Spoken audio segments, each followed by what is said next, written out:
नमस्कार बच्चों, एडोबिला point channel में आपका स्वागत है। आज हम करने जा रहे हैं क्लास 6 के सामाजिक विज्ञान की वर्कशीट नंबर 9।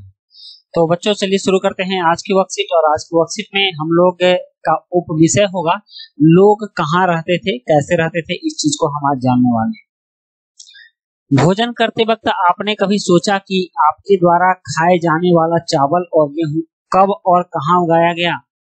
आइए इस प्रश्न का उत्तर इस मानचित्र में ढूंढते हैं। तो सबसे पहले हम यह समझ लें कि हम लोग जो आज जो भोजन करते हैं, हमारे यहाँ चावल बनता है, उसके बाद गेहूं के आटा से रोटी बनती है। तो गेहूं, चावल और गेहूं सबसे पहले कहाँ उगाया गया, इस चीज को हमें देखना होगा। तो आप इस मैप को देखिए। यह जो मैप है यह उप महाद्वीप का प्राकृतिक मानचित्र है, मतलब कि भारतीय उप महाद्वीप का। इसमें भारत, पाकिस्तान, बांग्लादेश, अफगानिस्तान सब शामिल है।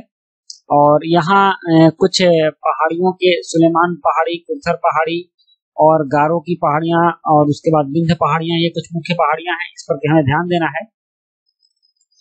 तो सबसे पहले कह रहा है कि मानचित्र के उत्तर पश्चिम में सुलेमान और किरथर की पहाड़ियों को ढूंढिए। आज से लगभग 8000 साल पहले यहाँ के स्त्री पुरुषों ने गेहूं और जौ जैसी फसलों को उगाना शुरू कर दिया था। तो आप देखिए कि यहाँ किरथर की पहाड़ियां कहाँ हैं।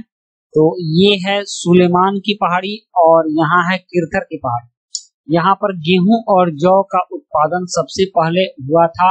गेहूं और जौ कब हुआ था? तो 8000 साल पहले।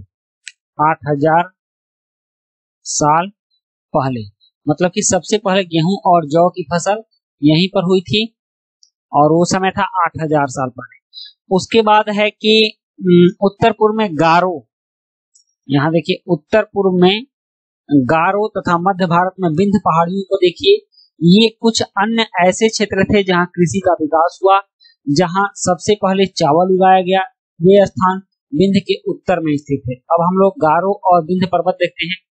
तो आप यह देखिए, ये है गारो की पहाड़ियां असम के पास। असम के पास में है गारो की पहाड़ियां। यहाँ कृषि की शुरुआत सबसे पहले हुई थी और ये विंध्य पहाड़ी है। और विंध्य पहाड़ी के उत्तर में, मतलब गंगा के मैदानी भाग में, विंध्य पहाड़ी के उत्तर में गंगा का मैदानी भाग है और इस क्षेत्र में चावल की खेती का प्रचलन हुआ है। चावल की खेती सबसे पहले हुई थी। उसके बाद है कि मानचित्र पर सिंधु तथा इसकी सहायक नदियों को देखिए। सहायक नदी उन्हें कहते हैं जो एक बड़ी नदी में मिल जाती है। लगभग 4700 वर्ष पूर्व इन्हीं नदियों के किनारे कुछ आरंभिक नगर फूले फले। आप सिंधु नदी घाटी को देख लीजिए। ये है सिंधु नदी, यह सिंधु नदी है और इसकी सहायक नदी है झेलम नदी, चेनाब नदी, रावी नदी, सतलज नदी। तो ये सभी नदियां मिलकर के सिंधु नदी को बनाती हैं। और इसी के क्षेत्र में एक सभ्यता बसी थी, सिंधु नदी घाटी, जिसे कि हम लोग हड़प्पा की सभ्यता बोलते हैं। हड़प्पा की सभ्यता और सिंधु नदी घाटी की सभ्यता भी बोलते हैं। इससे सबसे पहले लोगों ने वहां बसना शुरू किया था। सिंधु नदी घाटी की सभ्यता हो गया। तो अब हम देखेंगे कि अब हमें क्या करना है। तो कुछ प्रश्न भी हैं जिन्हें की खाली स्थान की पूर्ति करने है इसमें। तो गेहूं सबसे पहले कहाँ उगा, किस स्थान पर उगाना शुरू किया गया था? तो सुलेमान और किरथर लिखेंगे। गेहूं सबसे पहले सुलेमान और किरथर पहाड़ी पर,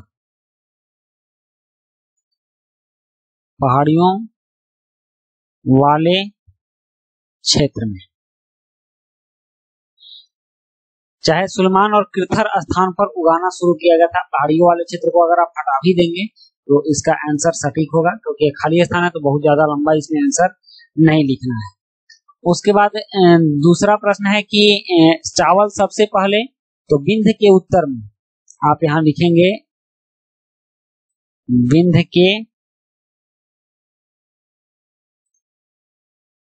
उत्तर।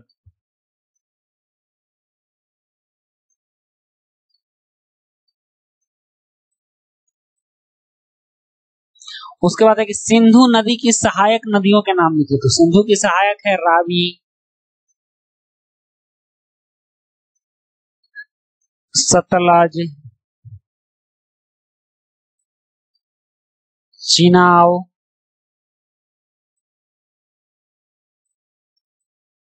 और झेलम।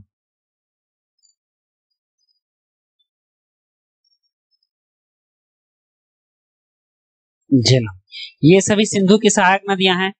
अब कारक मानचित्र की सहायता से गंगा नदी की सहायक नदियों के नाम लिखिए। तो आप मानचित्र में देखें कि गंगा नदी की सहायक नदियां कौन कौन हैं, इसको देख लीजिए।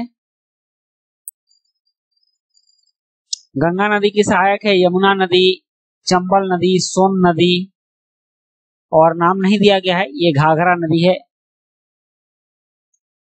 तो इस तरह से आप यमुना, सोन, चंबल, घाघरा लिख सकते हैं। गंगा नदी की सहायक, तो सबसे पहले आप यमुना लिखिए, यमुना, चंबल,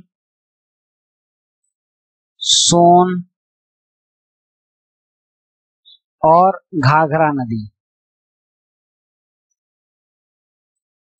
ये सभी गंगा नदी की सहायक नदियां। तो बच्चों, इसी के साथ आपकी वर्कशीट कंप्लीट होती है, और वीडियो अच्छी लगी हो तो लाइक, सब्सक्राइब, कमेंट जरूर कीजिएगा।